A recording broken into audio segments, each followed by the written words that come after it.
नमस्कार, good evening मेरे प्रिय स्टूडेंट। मैं सूरज सिंह आज आपके लिए हिंदी लैंग्वेज चैप्टर सर्वनाम पे बहुत ही अच्छा इंटरेस्टेड वीडियो आपके लिए लेके आए हैं। आप सब लोग इस वीडियो को लास्ट तक देखना। मुझे उम्मीद है कि आप सभी को ये जरूर पसंद में आएगा। और हमने इस वीडियो के माध्यम से सर्वनाम की आसान परिभाषा आपको बताने की प्रयास की है, उसके प्रकार के बारे में। तो आइए हम लोग इस पे आते हैं। तो चैप्टर आपका हिंदी लैंग्वेज प्रोनाउन, जिसको अंग्रेजी में बोलते हैं, हिंदी बोलते हैं सर्वनाम।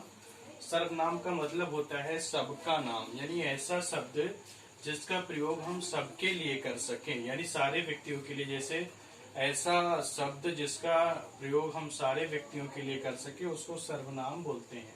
तो इसकी परिभाषा बहुत ही आसान है, बहुत ही इजी है। जिसने भी संज्ञा पढ़ा है वो आसानी से सर्वनाम भी समझ जाएगा। तो संज्ञा पे हम लोग चर्चा कर चुके हैं, उसके आगे आपका है सर्वनाम। तो सर्वनाम की परिभाषा होगी संज्ञा के स्थान पर, यानी जहां भी संज्ञा का प्रयोग होता है उसके स्थान पर, यानी संज्ञा के बदले, इन प्लेस ऑफ नाउन, यानी संज्ञा के स्थान पर प्रयोग किए जाने वाले शब्दों को सर्वनाम कहते हैं। यहाँ पे ध्यान से देखिए, संज्ञा के स्थान पर प्रयोग किए जाने वाले शब्दों को सर्वनाम कहते हैं। यानी ऐसे शब्द, ऐसा वर्ड जिसका प्रयोग हम संज्ञा के स्थान पे करते हैं, उसे हम सर्वनाम बोलते हैं। जैसे यहाँ पे वह शब्द लिखा है, वह एक सर्वनाम है। यह शब्द लिखा है, यह भी एक सर्वनाम है। तुम शब्द है, तुम भी सर्वनाम है। हम शब्द है, हम भी सर्वनाम है। उसका, इसका आदि, ये सारे शब्द सर्वनाम वर्ड हैं। तो अभी आपसे हमने कहा सर्वनाम का मतलब होता है सबका नाम, ऐसा शब्द जिसका प्रयोग हम सबके लिए कर सके।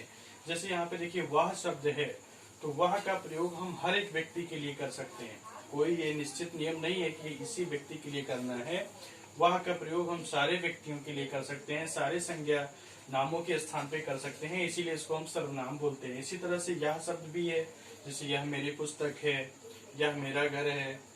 ठीक है, ढेर सारे एग्जाम्पल इसके बनेंगे जहाँ पे भी हम इसका प्रयोग क्रमशः बारी बारी से कर सकते हैं। तो इस तरह से सर्वनाम की परिभाषा हुई, संज्ञा के स्थान पर प्रयोग किए जाने वाले शब्दों को सर्वनाम कहते हैं। जैसे वह, या, तुम, हम आदि, ये सारे शब्द सर्वनाम है। अब इसके बाद हम लोग चर्चा करेंगे सर्वनाम के प्रकार के बारे में। ये जो सर्वनाम होता है ये मुख्य रूप से कितने प्रकार के होते हैं, किन किन भेदों को हम लोगों को पढ़ना है, इसके बारे में ये आगे दिया हुआ है।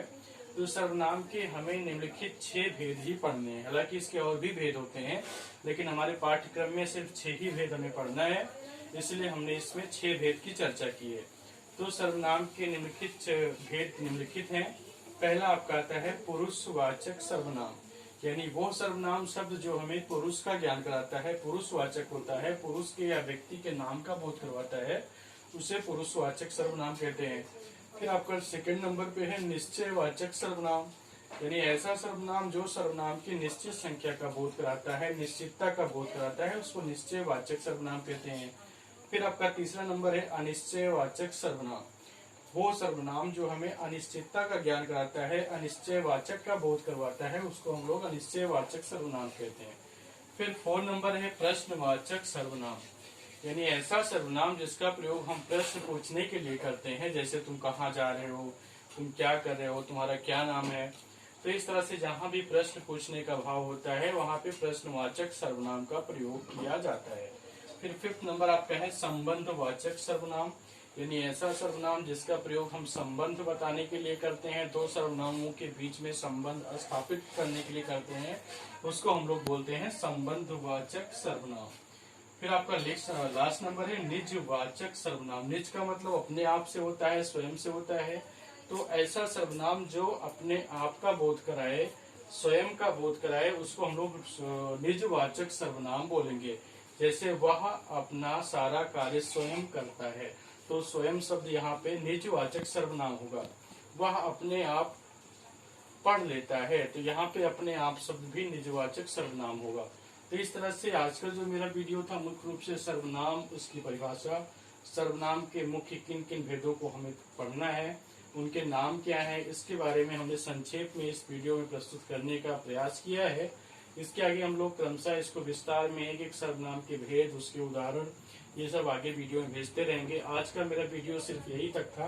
अगर आप सभी लोग इस चैनल पे नए हैं तो प्लीज इस चैनल को सब्सक्राइब करें, लाइक करें, शेयर करें, जिससे सारे स्टूडेंट तक मेरी बात पहुंच सके और हम लोग हिंदी भाषा के ज्ञान को एक विस्तृत रूप प्रदान कर सके। बस आज का मेरा वीडियो यही तक था। धन्यवाद।